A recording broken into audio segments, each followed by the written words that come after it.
Hi traders, in this video I want to leave you with an understanding of how incredible Japanese candlesticks are and what they can bring to your trading career. Most importantly, this is a lesson about power and the unknown techniques professionals use to identify who's really in control of a candle. If you missed my previous video, check that out here because I taught you how to read the basics of a candlestick charts like this one, and this is a very important skill that you'll need. If you missed my previous video, check that out here because I taught you how to read the basics of candlestick charts like this one, and this is a very important skill that you'll need. If not, then let's start. So, I need you to forget everything you know about reading candlesticks, and instead think about every single candle as a power system. By power system, I mean a battle between two sides, the bulls or buyers on one side and the bears or sellers on the other. These two sides are battling for control of the candle. This is a little known fact about candlesticks. Control of a candle is not just determined using the colour or size of the candle's body, you also need to use the candle's wick to paint the clearest picture of who's in control. But we'll come back to this in a bit. But first, let's talk about what moves the candlestick. Everyone knows about the real world forces of push and pull. The harder you push something, the further it goes. The harder you pull something, the faster it moves. In general, a force is an energy that moves something, and in markets there are two types of forces, buying pressure and selling pressure.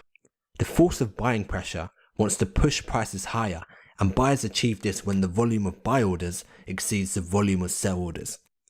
By volume, I mean the total amount of orders on the buy side. Now the force of selling pressure wants to pull prices lower, and the sellers achieve this when the volume of sell orders exceeds the volume of buy orders. So now you should see that there are two forces in the market, and these forces are constantly competing with each other. Whichever force is stronger at the moment, that side is winning the battle, and this is shown by the price moving up or down. So, what is the purpose of using candlesticks? Well, we use candlesticks to determine which side is in control. We want to know if the bulls or the bears are in control because then we can predict their next move. Now, in the previous candlestick basics video, I taught you that to read a candlestick, there are 4 data points you need to pay attention to. The open, high, low, and close. But the professional candlestick traders look beyond these data points and realize that every candle has a story to tell. Think about it. When we see a candlestick after it's closed, all the information is there to tell us everything we need to know about the battle between the bulls and the bears. It's just that most people misinterpret a candle by focusing on where it closed, and there's so much more than that. Let's get into how you read the story of the candle. I need you to pay attention to the body and the wick of the candle because it's your job as trader to read the backstory of every candle using the candle's body and its wick. And I'm going to break it down step by step and teach you what to focus on. Let's start with the colour of the candle's body. The colour of a candle is the first indication of who's in control of that candle. But most people make the mistake of judging control on the colour alone. Look at this candle. The colour green tells us that the bulls are in control of the candle's body. The candle opened at one price and the bulls pushed the candle upwards to close higher using the force of buying pressure. We can illustrate the buying pressure in this candle's body using the distance between the open and the close, just like this. But in a red candle like this one, which is controlled by the bears, we can also illustrate selling pressure using the distance between the open and the close. In a candle like this, the bears have control of the candle's body because they pulled the price downwards to close lower than it opened. Next, let's take a look at the size of the candle's body. Take a moment and look at these 4 candles. 2 have short bodies and 2 have long bodies. This rule is simple. The longer the body of the candle, the greater the buying or selling pressure that was required to push it up or down. This long green candle has more buying pressure in the candle's body than this short green candle. This long red candle has more selling pressure in the candle's body than this short red candle. Now let's see if you listened to the previous lesson on colour.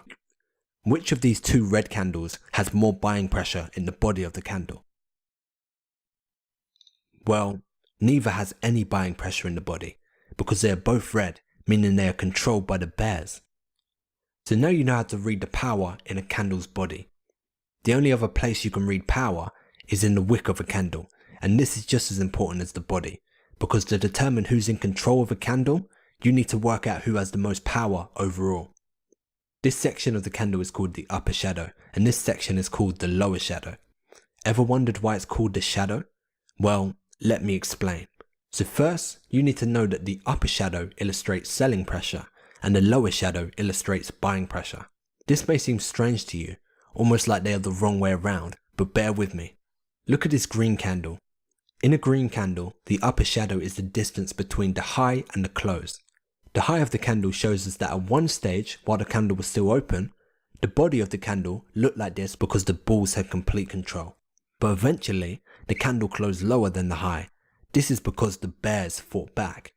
Although they didn't have enough selling pressure to overpower the bulls and turn the candle red, they had enough selling pressure to drive them back slightly. This is why it's called a shadow, because it shows us that the bulls once had control up to the high, but then they lost control when the bears countered, leaving a shadow of what they once had. That's why we use the upper shadow to illustrate selling pressure. But it's also called rejection, because the bulls pushed price to this high price level and the bears rejected that price level. In a red candle like this one, the upper wick is also a sign of bearish strength, because it shows that the bulls once had control of the candle, but then the bears overthrew them and then also took control of the candle's body.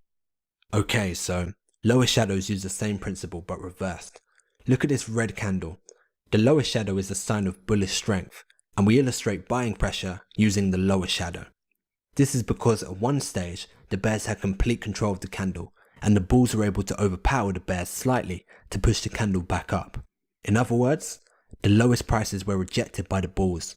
If the candle was green, like this candle, the lower shadow shows a more successful overthrow of the bears, because they were able to regain control of the entire candle.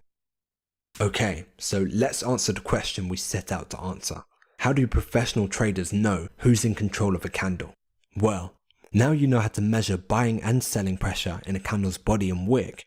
You just need to identify whether there's more buying or selling pressure overall to determine which side has the most power and therefore who's in control of the candle.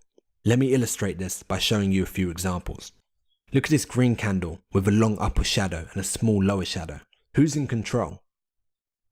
Well, the bulls are in control. Although they met rejection at higher prices, the length of the body shows that the bears could not overpower them and the bulls stayed strong. Look at this red candle with a long lower wick. Who's in control? The bulls are also in control. This is because although the bears are in control of the candle body, the sheer amount of bullish rejection caused enough buying pressure to overpower the bears' selling pressure. This is a bullish candle. So I hope you really enjoyed this video. I'm pouring my heart and soul out, trying to create the most valuable content for you. Do me a favor and like and subscribe to this channel and visit www.trade.coach. Check out our blog and subscribe to our mailing list to keep up to date with all the quality content that we put out.